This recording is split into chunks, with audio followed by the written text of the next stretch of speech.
Welcome back to the channel, guys. I'm in the shop that I grew up in, surrounded by the tools that I learned on, and I'm installing a MRCOOL mini split for my father. You know, he taught me how to weld. There's the old Millermatic 150 that I learned on.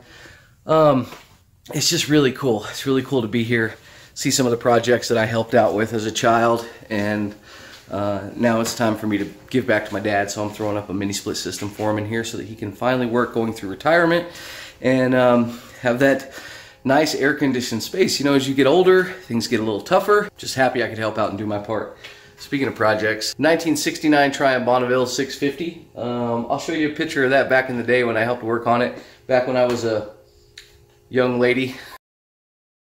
Yeah, my friends called me Jodie Foster back in high school, so you guys can tease me about that if you want to. We've got our wall mount up. All we did was level it out, get a 3.5-inch hole saw, and then just pop a hole through the wall at a subtle downward angle. The reason you want to do that is to help it drain.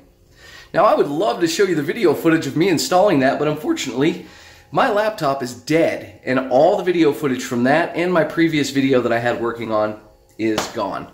Can't do anything about it right now, so I'm just going to walk you through this and the rest of the installation, and it's pretty easy stuff actually. There's not a lot to it. You mount that to the wall, you drill a hole in the wall, you feed everything through, and we'll show you that right now.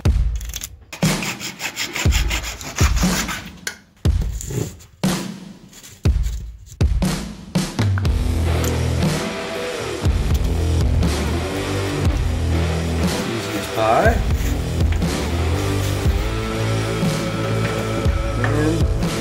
Snap it into place. Is it both on?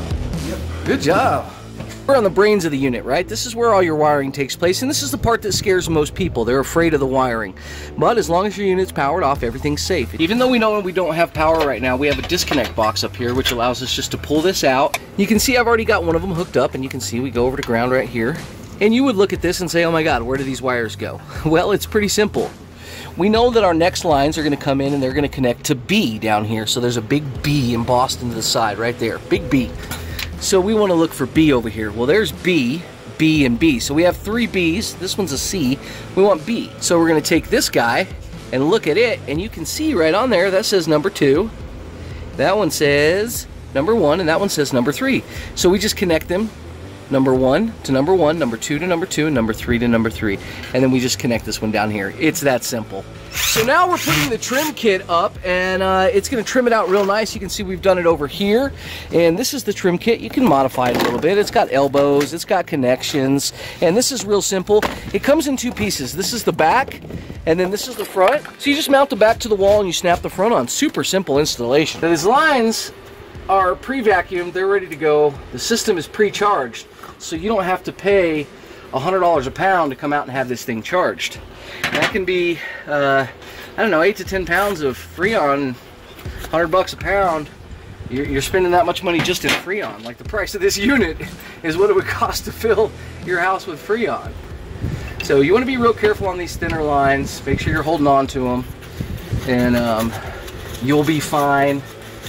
The other thing is, you got to be real careful when you're unwinding these. That's your other thing. You can break these lines. That is the only other issue that you may have. So as I'm twisting this, I'm holding on to it with my hand, just making sure that everything works right. And then once it gets tight, I'll grab a wrench and throw it on there.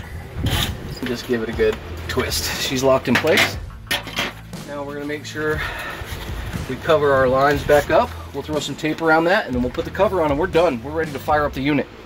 Okay, so at all your lines, you're going to have this little connection right here, and what you're going to want to do is just put your Allen wrench inside there and open these valves up all the way. Crack all these lines, just like that.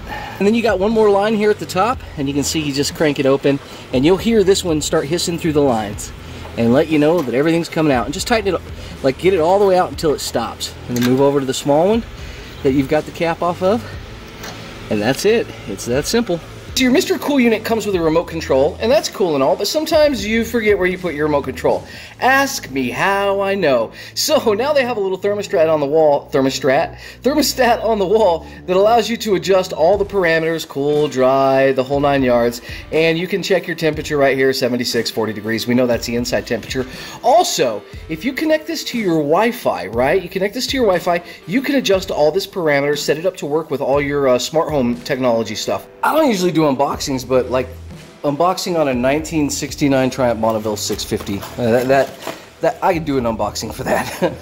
I picked this up from SmartRow, and I'll put a link in the description where you guys can grab one of these. They actually contacted me and said, hey, we saw you putting in all these air conditioners, you want some thermometers? I said, yes, please. And I chose this one because it's indoor-outdoor. So I'm going to throw some batteries in here, and I'm going to go over why this is important for your shop here in a little bit. What's great about this is I'm going to be able to show you the outside air temperature and the inside air temperature, as well as humidity. All right, guys, there you go. 90.9 degrees outside, 23% humidity. 75 inside with 40% humidity. The reason the humidity is a little higher in here is because we were running a swamp cooler, so it adds humidity to the air. That's how it cools, but that's not going to be used anymore, and that humidity will actually go down to less than the outside humidity. I got smudges on there, sorry. Let me turn the light on for you. You just touch this little top part and the light will turn on. Pretty awesome. And then on the back it has these cool little magnets, or you can flip this thing up and set it on a table, but the magnets are cool. It allows you to hook it to your favorite vintage chopper. So if you've got a 69 Bonneville, or perhaps you're a Harley guy and you got an old Harley, yeah, you can stick it on there. So just whatever vintage chopper you have, you can stick it on there. All right, Papa, tell me what you think. Nice and cool. Is it? Yep. It's not bad, right? No sweat, no humidity. You don't have to deal with that anymore. So guys, if you want a MRCOOL mini split for your shop, or you have a house that you need to put like one air conditioner in, or you need a garage air conditioner just to keep something cool, like they're so cheap and they're so efficient, your electric bill is really not going to change that much. In fact, more than likely, if you're replacing a unit, it's going to go down because these are high efficiency units. Well, it's time for me to head back home. Thank you guys for watching. We'll see you next round.